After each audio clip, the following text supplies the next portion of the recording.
हाफिज साहब, एक एक चीज, सॉरी आपको इंटरप्ट किया जी, है, जी, जी। एक चीज जो है वो लोगों के माइंड में आ रही होती है कि वाइस कैप्टन जो है वो कब अनाउंस होगा। तो वाइस कैप्टन के हवाले से हम लोग थोड़ा सा ये खबर दे दें कि वाइस कैप्टन के हवाले से अभी तक जो हमारे जराए बताते हैं वो ये है कि पहले मोहम्मद रिजवान का नाम जो है वो ज़ेरे गौर आ रहा था, लिया जा उसका रहा था, ऐलान बिल्कुल किया सही जाना बात था, है। लेकिन लेकिन उसके बाद जो है वो ये चीजें डिस्कस की गई मीटिंग्स में सिलेक्शन कमेटी की, कोच के साथ, कप्तान के साथ, कि हुँ, अगर मोहम्मद रिजवान को बनाया जाता है तो शाहीन शाह अफरीदी के दिल में आएगा कि उसको वाइस कैप्टन बना दिया, मैं कप्तान था। तो इसलिए अब जो ये फैसला किया किसी गया को है, भी जो नहीं हमें बनाया जराए जाएगा। बताते हैं, वो किसी को भी नहीं वाइस कैप्टन बनाया जाएगा। और जो अभी सिचुएशन के मुताबिक अगर बाबर खुदा न खास्ता इंजर्ड होते हैं तो आपको उसी टाइम जो है वो फिर टीम मैनेजमेंट फैसला करेगी कि उस ग्राउंड में कौन वाइस कैप्टन होगा, ताकि किसी के जो है वो दिलो दिमाग में ये चीज ना आए कि पहले उसको वाइस कैप्टन बना दिया, कि जिस तरह शादाब खान नायब थे और बाबर आजम के साथ काफी अर्सा वाइस कैप्टनसी किया उन्होंने। तो इसलिए अभी जो है ये फैसला है कि कोई वाइस कैप्टन नहीं होगा और ग्राउंड में सिचुएशन के मुताबिक नाम का ऐलान किया जाएगा।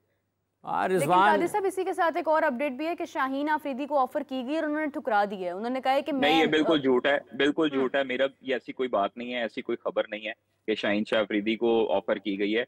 और ये कोई इस तरह की खबर हमारे तक जो है वो जरा ये नहीं बताते, वो बिल्कुल बनेंगी भी ऐसी नहीं कोई ना, झूठी देखें खबर एक है, बंदा। कादिर, वो लेकिन नहीं बनेंगे। कर रही है जी, फ्लोट ये बात कहीं ना कहीं। ये एक खबर खबर खबर जो है वो खबर फ्लोट की जाती है, होती है, लेकिन ऐसी कोई खबर नहीं है, ऐसी कोई बात नहीं है। अफवाह भी हो शाहीन शाह सकती है ना, अफरीदी मतलब अफवाह हो बिल्कुल, सकती हाँ है। जी, कादिर अफवाह का ये भी हो मानना है सकती कि है। अफवाह भी हो हाँ सकती है, लेकिन बिल्कुल। मेरे आप सब जहाँ देखें, जहाँ तक शाहीन शाह ताल्लुक, अफरीदी बिल्कुल जैसे आपका अभी। आपका मौकफ ठीक है, ठीक है। आपका मौकफ ठीक है। शाहीन शाह अफरीदी बिल्कुल जो है वो वो एक्सेप्ट नहीं एक बंदे करेंगे को अगर कप्तान आपने उनको की भी बनाया, जाती है 5 तो। मैचों के हाँ, बाद उसको एग्जैक्टली। बिल्कुल आपने ऑब्वियस। कप्तानी से हटा दी है, वो वाइस कप्तान बनेगा? हाँ जी। वो तो उसको ब्रेडमैन का भी जी। वाइस कप्तान बनाया ना इस मौके में, वो कहेगा जी मैंने नहीं बनना। बिल्कुल सही बात।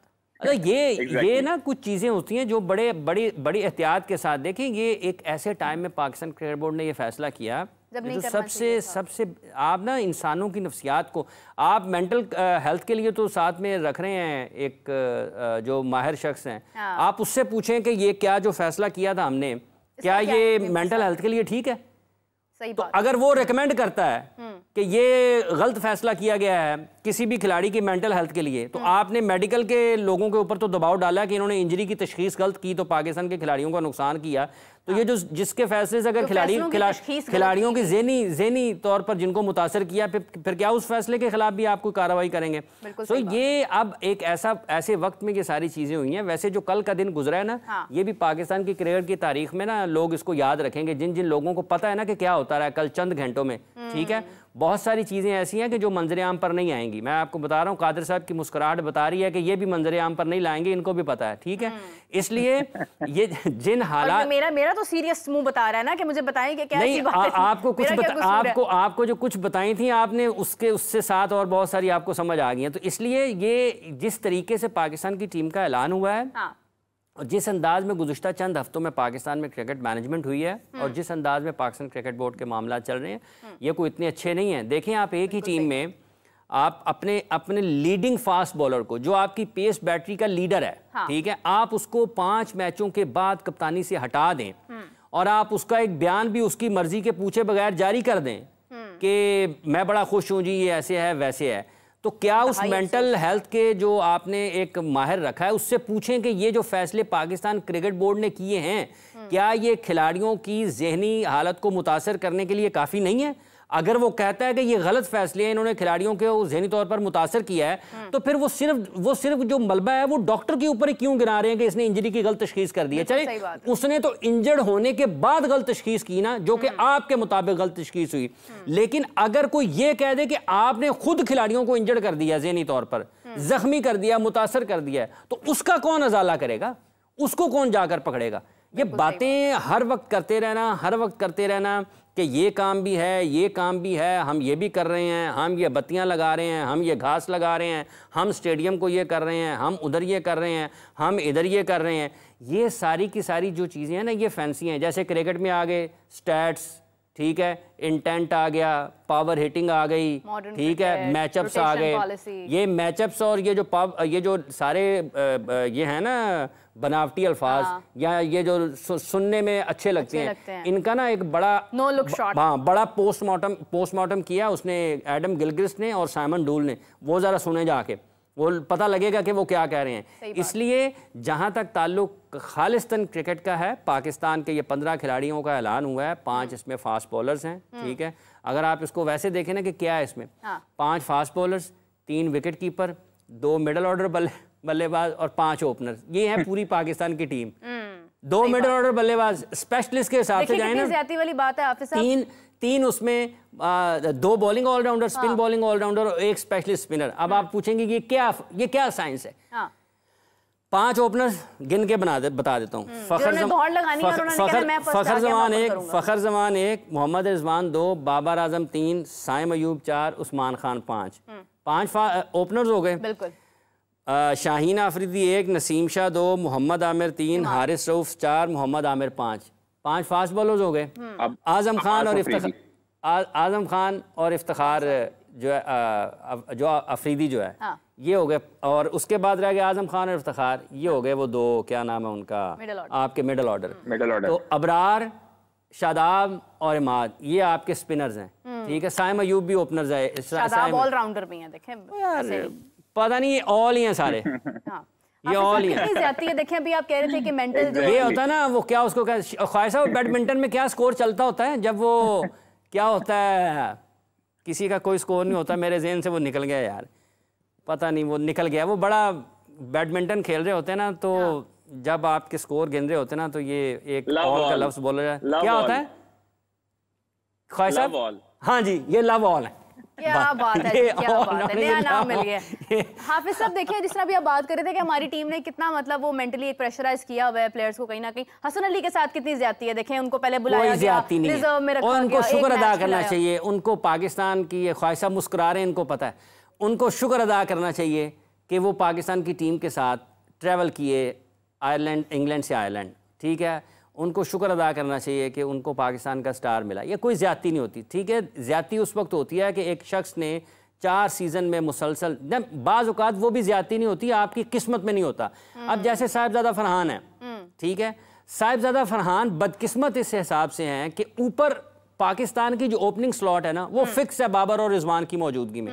उनकी बदकिस्मती है कि उनको जगह नहीं मिल रही, ये ज्यादती नहीं है। हाँ, उस बदकिस्मती को जो कि नजर आ रहा है, पाकिस्तान क्रिकेट बोर्ड के पास प्लान होना चाहिए कि आपने ए टीम के टूर्स अरेंज करें, जो इतने आपके टॉप परफॉर्मर्स उनको दुनिया के मुख्तलिफ मुल्कों में बात, ये जो डायरेक्टर इंटरनेशनल है पाकिस्तान क्रिकेट के, जरा उनको बुला के पूछे ना किसी दिन, वो भी तो आके बताए ना कि कहाँ है पाकिस्तान की अंडर 19 टीम। पाकिस्तान की अंडर 19 टीम के हेड कोच कौन है, ख्वाजा साहब? हाँ जी, पाकिस्तान के अंडर 19 टीम के हेड कोच कौन है?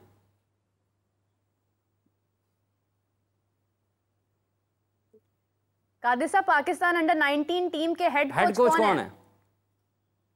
आवाज चलेगी, चलें। कादिर साहब, कमाल नाम है कि कादिर साहब आते हैं ना, तो उनसे दोबारा जानते हैं, क्योंकि ये यहाँ से एक बहस का आगाज होता है, यहाँ से एक बहस का आगाज होता है। जैसे हाफिज साहब देखें, बात यह है कि जब आप डायरेक्टर इंटरनेशनल की बात करते हैं, तो क्या उनकी बुनियादी जिम्मेदारी नहीं है कि वो पाकिस्तान की ए टीम को, पाकिस्तान की अंडर 19 टीम को मसरूफ़ रखें, साल में 3-4 टूर्स उनके हों, 3-4 टूर्स उनके हों, एक जिम्मेदारी उन पे हो तो वो करें ना। वो उनकी सबसे पहली ये, फिर वो इसका मतलब है कि आप उनको समझती हैं कि वो ऑलराउंडर हैं। जो उनका काम है बुनियादी तौर पर, वो उनको वो करना है सबसे पहले। वो क्या काम है कि उन्होंने पाकिस्तान के क्रिकेट को इंगेज रखना है हर सतह के ऊपर, नेशनल, इंटरनेशनली, पाकिस्तान की कौमी टीम को, उनके साथ साथ पाकिस्तान के अंडर 19 टीम को, पाकिस्तान की ये टीम को।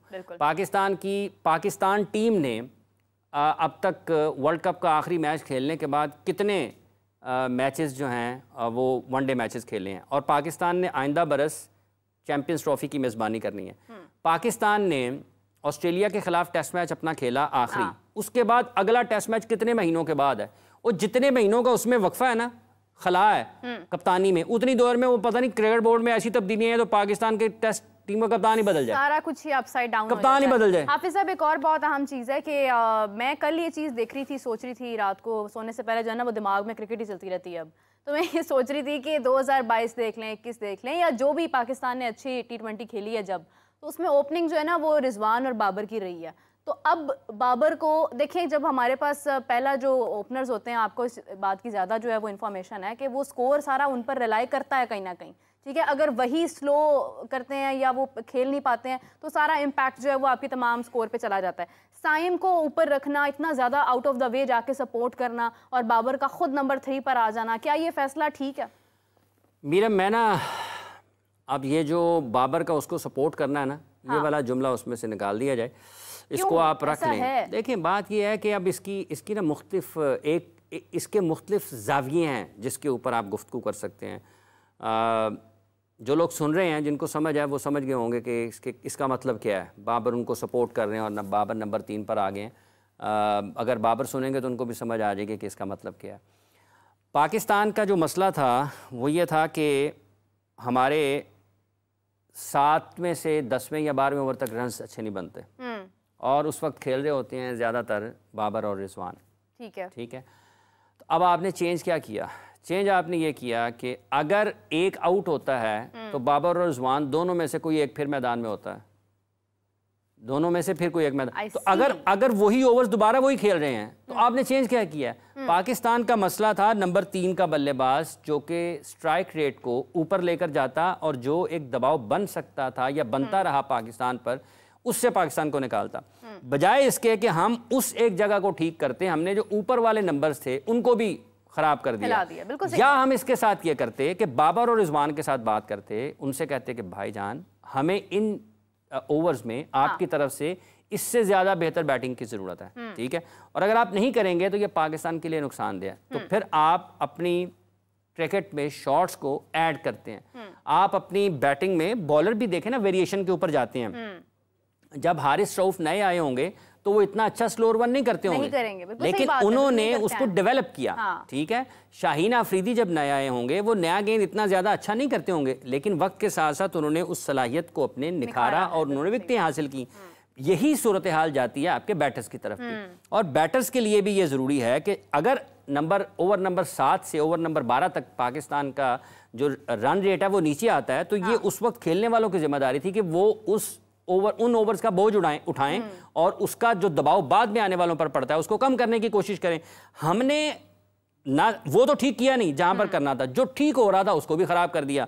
अब अगर आप इब्तदाई ओवर्स में देखते हैं, साइम और रिजवान अगर खेलते हैं, रन रेट अगर आपका वही होता है कि आपने 50 ही बनाने हैं, तो फिर क्या फायदा था? फायदा क्या था आपको उस ओपनिंग पेयर को तोड़ने का? फिर जो नंबर 3 का बल्लेबाज हम नहीं तैयार कर सके, खड़ा नहीं कर सके, नंबर 4, 5, 6 का बल्लेबाज हम खड़ा नहीं कर सके। आजम खान की पावर हिटिंग एबिलिटी के ऊपर तो कोई ऐसी राय नहीं है, शक नहीं है, लेकिन उनको इसको साबित करना पड़ेगा कि वाकई वो टॉप क्लास बॉलिंग के खिलाफ भी उतनी अच्छी बैटिंग करते हैं। को एक तरह से बीट करके वो सामने आए हैं ना? बीट करके नहीं आए, वो बहुत सारे खिलाड़ियों को वो मतलब है कि जोर लगाकर उनको साइड पे उन्होंने किया है। और मतलब पाकिस्तान के पास था कुछ नहीं उन नंबर्स के ऊपर और आपने चले गए। एक था कि आप उमर अकमल को ट्राई कर सकते थे, आपने नहीं किया। आपने उनको उस नंबर पर मौका नहीं दिया। जिस तरह से वो खुद भी उनका इजहार जिस तरह से आपने दीगर खिलाड़ियों के साथ बर्ताव किया है, अगर आप ये समझते थे कि नंबर 4, 5, 6 पर पाकिस्तान के लिए कोई एक बंदा मौजूद है जो पाकिस्तान के लिए कुछ कर सकता है, तो आप जिस तरह दूसरों के नखरे उठा रहे हैं, मतलब आजम खान को 2020 से लेकर 24 तक अगर वो अपना वजन कम नहीं कर पाए, बावजूद इसके कि उनको कहा गया कि वो अपनी फिजिकल फिटनेस को बेहतर बनाएं, वो नहीं कर पाए, लेकिन आपने उनको खिलाया ना, तो फिर दीगर लोगों के अगर कहीं ना कहीं आपको लगता है कि उनकी कोई एक चीज ठीक नहीं है लेकिन उनकी क्रिकेट ठीक है, तो फिर आप उनके साथ भी वही सलूक कर सकते थे ना। आप उनकी सलाहियतों से भी फायदा उठा सकते हैं। और इस वक्त पाकिस्तान के मिडिल ऑर्डर में जितने भी बल्लेबाज हैं ना, अगर आप पोटेंशियल के एतबार से देखते हैं ना, तो वो उमर इनसे बेहतर हैं सबसे। वो सिर्फ 4, 8, 10 बॉलों का बैट्समैन नहीं है, वो आपके लिए 12 ओवर्स का भी बल्लेबाज है। वो इनिंग्स को बना सकता है, बड़े शॉट्स बड़ी आसानी के साथ खेल सकता है, मैच को फिनिश कर सकता है। तो ये जब आप चीजें देखते हैं कि हम ना तो हमने नंबर 3 का बल्लेबाज ठीक किया बाबर और रिजवान के साथ, ना हमने 4, 5, 6 के बल्लेबाजों को ठीक किया, तो जो असल मसाइल थे पाकिस्तान की क्रिकेट के वो तो अपनी जगह पर हैं, और जो मसला नहीं था हमने उसको भी मसला बना दिया कि हमने ओपनिंग पेयर को भी तोड़ दिया। तो ये वो सारे लोग जिनके नाम बार बार यहाँ पर लिए जाते हैं कि इनकी आपने चेहरों को और इनके बयानात को, इनके इक़दामात को याद रखना है, और फिर आपने बाद में देखना है कि इसने क्या कहा था, इसने क्या कहा था, इसने क्या कहा था, फैसला क्या किया था, और बात क्या की थी, और टीम के लिए कितना अच्छा किया था। ये चीजें देखने के, लेकिन अब चूंकि 15 पाकिस्तान के खिलाड़ियों का ऐलान हो चुका है, अब इसमें कोई तब्दीली जो है वो मतलब नहीं जब तक के कोई अनफिट, खुदा न खासा, अल्लाह ना करे कोई भी अनफिट हो, तो जी बस आज के लिए इतना ही, हमारा वक्त खत्म हो रहा है, मुझे शो रैप अप करना है। नाज़रीन, आज का सवाल जो है वो मैं ड्रॉप करती चलूँ। हाफिज़ साहब आपने कीमती वक्त दिया। हमारी डिस्कशन जो है वो इतनी लंबी होती है कि हमारे पास वक्त बहुत कम होता है, लेकिन आपसे मुलाकात होती है 9:30 बजे। मैच यकीनी तौर पर उस पर ख़त्म हो गया होगा या सेकंड इनिंग्स जो है वो जारी होंगी, तो हम उस पर बात करेंगे। और सवाल मैं ड्रॉप करती चलूँ कि 2009 में आपका फेवरेट क्रिकेटर कौन था? कमेंट्स में बताइए, मैं आपके नेम्स के साथ आपके कमेंट जरूर शामिल करूंगी नेक्स्ट शो में। मेरा फेवरेट प्लेयर जिसकी मुझे बहुत याद आ रही थी वो सईद अजमल था, और आप लोग प्लीज अपनी राय का इजहार करें। हाफिज़ साहब again thank you so much. So everyone, see you at 9:30 PM। तब तक के लिए अल्लाह हाफिज़।